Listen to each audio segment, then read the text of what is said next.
হ্যাঁ, কিন্তু এই করে তুমি আমাকে যে শাস্তি, যে যন্ত্রণা দিয়েছিলে তার কি হবে? আমার অবস্থা দেখে তোমার এতটুকু মায়া হয়নি? আপনাকে একবার আমার সঙ্গে থানায় যেতে হবে। আপনার নামে একটা ওয়ারেন্ট আছে। কি ব্যাপার বলুন তো? কি ব্যাপার বুঝতে পারছেন না? এর ছেলেকে আপনি চুরি করে এনে এখানে আটকে রেখেছেন। আপনি নারায়ণের? আসুন আসুন আসুন, বসুন বসুন, নমস্কার। তা আপনার ছেলেকে আমি চুরি করতে যাব কোন দুঃখে? Shut up, scoundrel. ছি ছি বিপুল বাবু, আপনার মতো লোকের মুখে এই কি ভাষা? বসুন মশাই, একটু মাথা ঠান্ডা করে স্থির হয়ে বসুন। একবার পুলিশ টুলিশ নিয়ে। আরে মশাই, চুরি করবো কেন? কার্নিভালে গাবু নিয়ে এসেছিল। আমি জিজ্ঞেস করলাম, কিরে বেটা যাবি নাকি? ও বললে তাই নিয়ে চলে এলাম। গাবুকে বললাম, দেখিস বেটা বুদ্ধির ঢেঁকি, এক্ষুনি বাড়িতে গিয়ে খবর দিস নি, দেরি করে খবর দিবি, আর না হলে এটা চুরি হলো মশাই। Stop that nonsense. একটা কোচি ছেলেকে ভুলিয়ে নিয়ে এসে আবার ন্যাকামি হচ্ছে। বিপুল বাবু, এটা কিন্তু আপনার কারখানা নয়। আপনার ছেলেকে তার মা নিজে এখানে ভর্তি করে দিয়ে গেছে। It's a lie. মিথ্যে আমি বলি না বিপুল বাবু।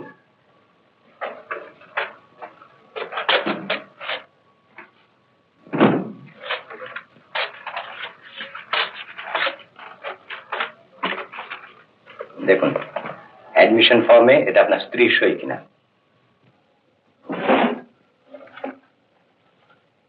এই চিঠিগুলো পড়ুন। আপনার স্ত্রীর হাতের লেখা, নিশ্চয় চিনতে পারবেন।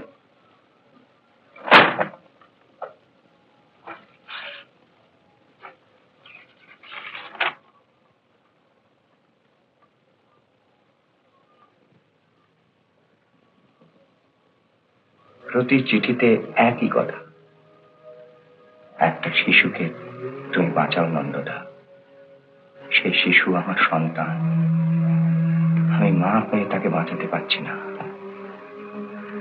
এই মৃত্যু যে কি ভীষণ মৃত্যু তা তুমি বুঝবে না। তোমার পায়ে পড়ি নন্দদা, আমার ছেলেকে তুমি বাঁচাও।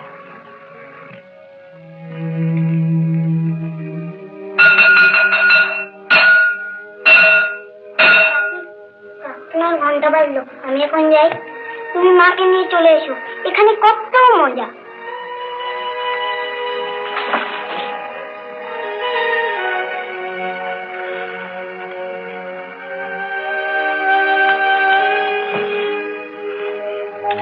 Well, officer, I'm very sorry.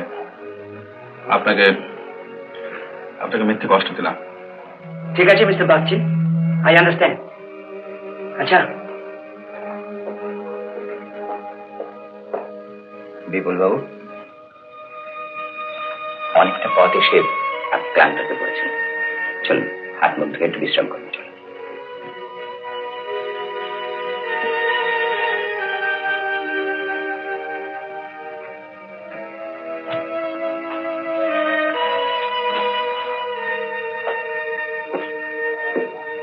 বিপুল বাবু, ছেলেকে নিয়ে যাবেন না?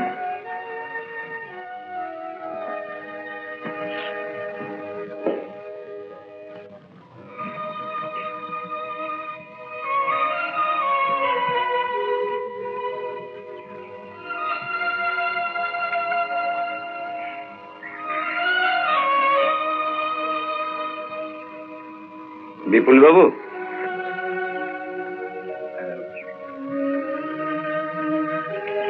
আপনাকে আমি আর একটা কথা বলবো, দয়া করে অপরাধ নেবেন না। এরপর হয়তো আপনি আপনার স্ত্রীর সঙ্গে একটু বোঝাপড়া করবেন, কিন্তু নারায়ণীকে যদি সত্যি আপনি চিনতে না পেরে থাকেন, তাহলে আপনার এত ঐশ্বর্য, আপনার উপর ভগবানের এত আশীর্বাদ, সব মিথ্যে।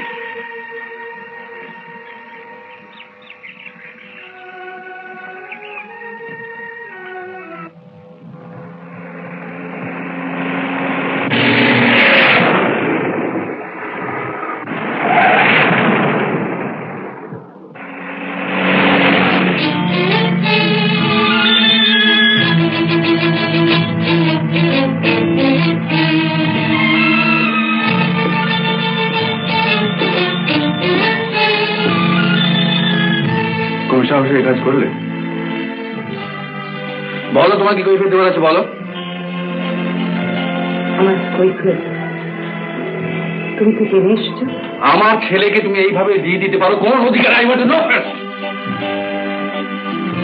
আমি মা, আমার সন্তানকে বাঁচাবার অধিকার আমারও আছে। কোথা থেকে বাঁচাতে চেয়েছিলে? তোমার হাত থেকে, মৃত্যুর হাত থেকে।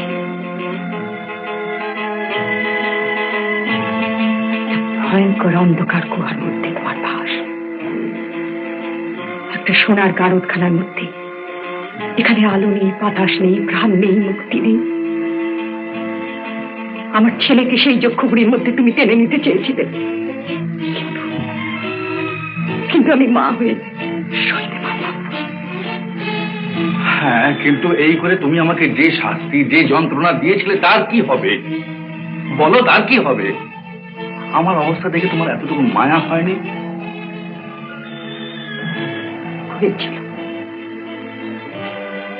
তোমার মুখ দেখে আমি পাগল হতে বসেছিলাম, কিন্তু মায়ার চেয়ে একটি শিশুকে বাঁচানোর দায়িত্ব অনেক বেশি বড়। এখন কি করবে তুমি? তুমি বলো, কি শাস্তি দিতে চাও?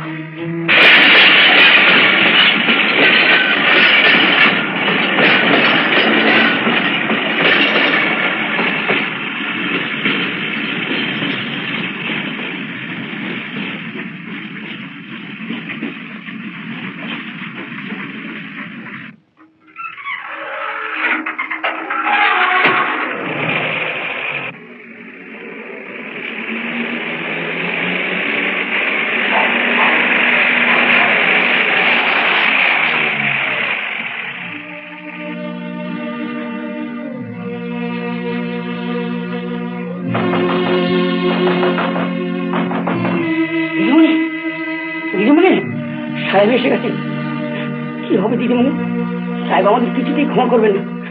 তুমি এক কাজ করো, তুমি দরজা বন্ধ করে রাখো, কিছুতেই খোলো না, কিছুতেই দরজা খুলো না, তুমি কিছুতেই খোলো না।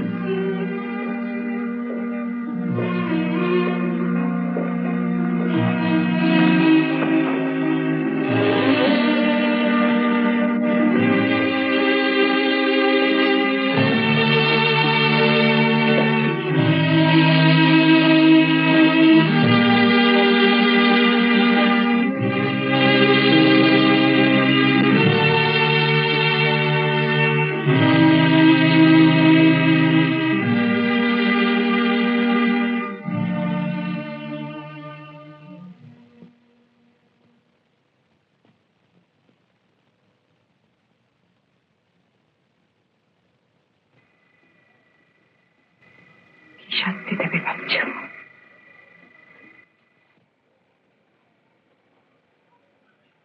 যত কঠিন শাস্তি দাও না কেন, আমি সইতে পারবো। আমাকে ক্ষমা করতে পারবে?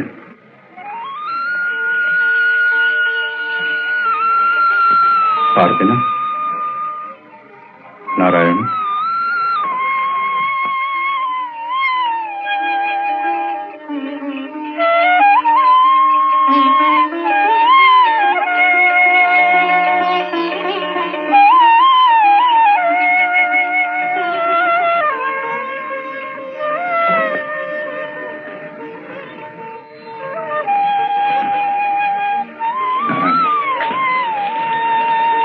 যদি আমাকে ক্ষমা করতে পারো, তাহলে ছেলেটাকে একবার নিজেদের কাছে এনে রেখে দেখি না। আমার মনে হয় এবারে ও হয়তো এখানেও বাঁচবে। বাঁচবে না? বাঁচবে না?